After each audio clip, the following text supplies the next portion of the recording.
everyone. Pastor Joe Pudding coming to you with Coffee with Pastors. This is Cliff Smith's seat, and we are about this close. We're just a couple weeks from getting Cliff back.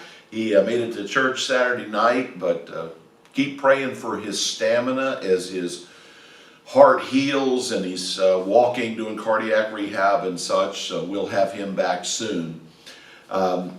This is sponsored by the Beautiful Gate Cafe. Jerry Wales and I, the sound tech organizer who's right behind the lights here. We just came from the Beautiful Gate and had coffee and croissants and an incredible hibiscus tea from Egypt. You go by, there's worship music playing. You can have private time. You can have a small group Bible study, one-on-one counseling, and just hang out and have a good cup of coffee. So anyway, they give back to our mission program. It's just a great blessing to the church. We are here in Studio 44 at Tomoka Christian Church, so named after Henry Aaron, the great home run hitter. The incredible thing about Henry Aaron, if you took away his 755 home runs, he would still have 3,000 hits. That's how incredible this guy was as a hitter. And just an incredible ball player, one of the best of all time. So anyway, that's why we named it Studio 44. So I thought we would continue our Bible study today in Psalm chapter 2. We don't spend enough time in Psalm, just kind of working our way through there.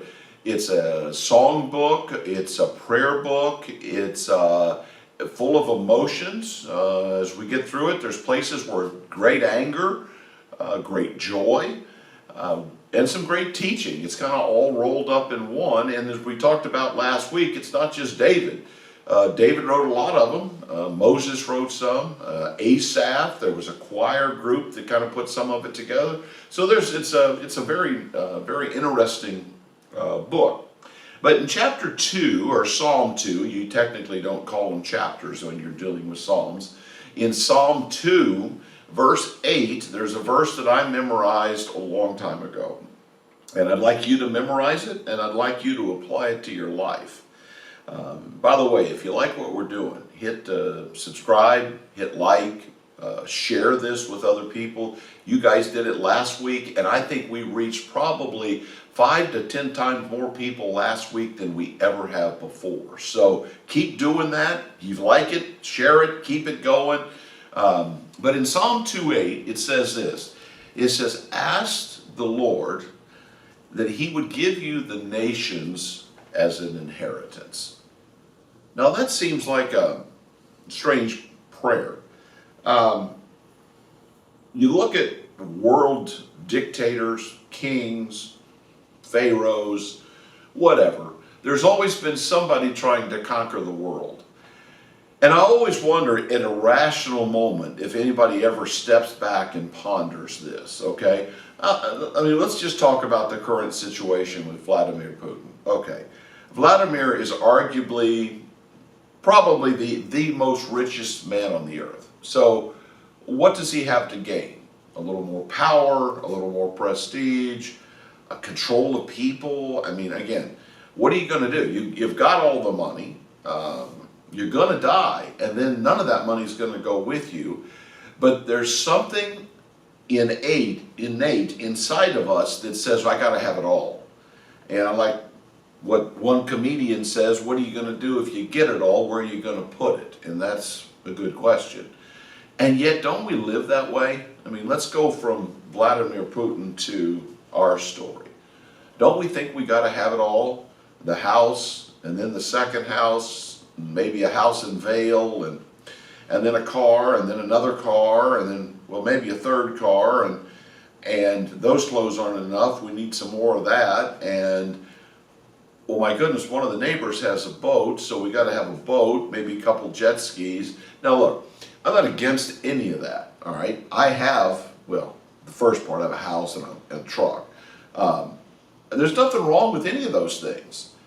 But the problem is that you become almost like a dictator saying, I got to have all this. And anybody that's been there, let me explain to you what happens. You don't own that stuff. That stuff owns you. You spend your life fixing it, getting it fixed, paying for it, titling it, insuring it. There's always something.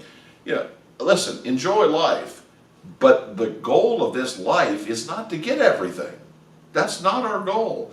And anytime we go somewhere, I was in the Dominican a couple weeks ago, or you see pictures and you say, man, those kids are so happy, and they have nothing. They're playing with rocks in the street or boxes, or they don't have iPhones and iPads, and they're not going out to all these events, and they don't have organized sporting events, and yet somehow, amazingly, they're able to have fun and enjoy life. Maybe, just maybe, we bought a bill of goods, because what David says is that we should pray and ask God to give us the nations. Now, that's about spiritual things. David is saying we need to pray that God would give us the souls of the nations. As Christians, that's what we ought to be collecting. Not things, but souls. So Lord, give me the nation of Egypt. Maybe you've got one particular country or a people group. Lord, give me the Choctaw Nation. Maybe it's something like that. But that doesn't mean we don't pray for all the nations. We should pray for all the nations. There's only 200 of them. It's not even that complex. Take one a day. You can hit that round almost twice a year. But what would happen if we started saying, Lord, what I want for my inheritance is not more money, it's not another house, it's not another car, but I want to see the nation of Egypt come to know Jesus. Now, do I think everybody in Egypt right now, it's 100 million people, do I think they're all going to come to know Jesus? I don't. But I think with our prayers and our giving and our serving, I think we can get a whole bunch more of them in heaven. I think you pick your country. Some of you have a love for Mexico. Some of you have a love for the Philippines. Some of you have a love for Thailand. Listen, the United States, my goodness, pray for our own country. Pick a state. Pick an area that you want to see won to Jesus. But that idea of your prayer being focused on reaching lost people. Now, Jesus, we call it the Great Commission, but he said, go into all the world and make disciples.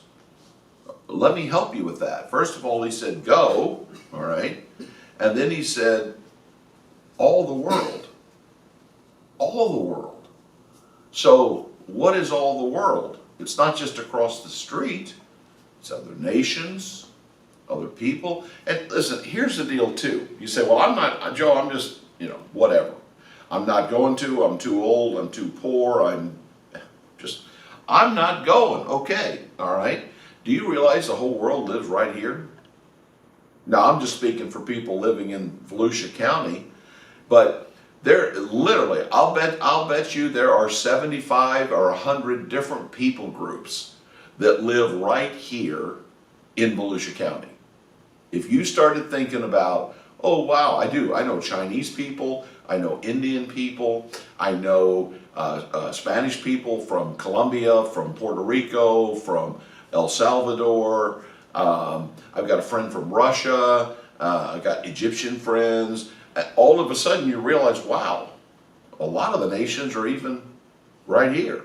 So now you can pray for some of these people even by name. But what's sad, and I'll speak generically and then we'll get right down to it, is the church as a whole has lost its passion for its purpose. That purpose of praying for souls, reaching souls, going for souls. And I dare say, and I listen to a lot of preachers, we don't even preach for salvations. And that's crazy. We have reduced our teaching, our preaching, our training. We call it discipleship, and I have a problem with that, but we're content to pass on information. Well, yeah, I want to pass on information. I want to bring God's word to life when I'm preaching or teaching. But the ultimate goal of preaching and teaching the Bible is not transfer of information, it is conversion. We preach for souls to be saved. And if we're not doing that, well, first of all, maybe you need to go get somebody to come to church that's not saved. You need to get out and speak to people on the street. But so much of modern Christianity has just become a constant, ongoing, ever-increasing training of the same people, and nothing really happens. Listen, when we stand before Jesus, I don't believe, and I really hope personally, because I just went through this section of the Bible, that God doesn't say, you have to give me a list of all the kings of Judah, or you have to give a list of all the Assyrian kings listed in the Bible. And yet, it almost seems like that's how we approach it. Now listen, I love rabbit trails, and I'll hunt down an Assyrian king and details. I love all that. But the goal of preaching is to get somebody to accept Jesus, to get a person to turn back to Christ. Or we're working with a guy right now, if he accepts Christ and we're this close, he's going to have an impact on his entire family, and then his entire family is going to have an impact on the extended family, and maybe even a country. All because we're loving this guy, and yes, we're teaching him and we're discipling him, but our goal is to win him to Christ and then teach him to be another winner. So when you pray today, ask God for the nations. Ask him for one nation. Ask him for a people group. I don't care which way you go, but Psalm 2:8 is so good. I beg that you would memorize it. It's simple. It's to Psalm 2:8. Lord, I ask that you would give me the nations as an inheritance. Listen, if this has helped you, hit like, hit share, put it out there. But let's get the world praying again, and let's get the church back on track, that we are focused on converting people to get them saved for Jesus Christ, to get them into heaven, and those saved people will reach more people, and we just continue to expand the kingdom of God. Thanks for giving me some time, and God bless you guys.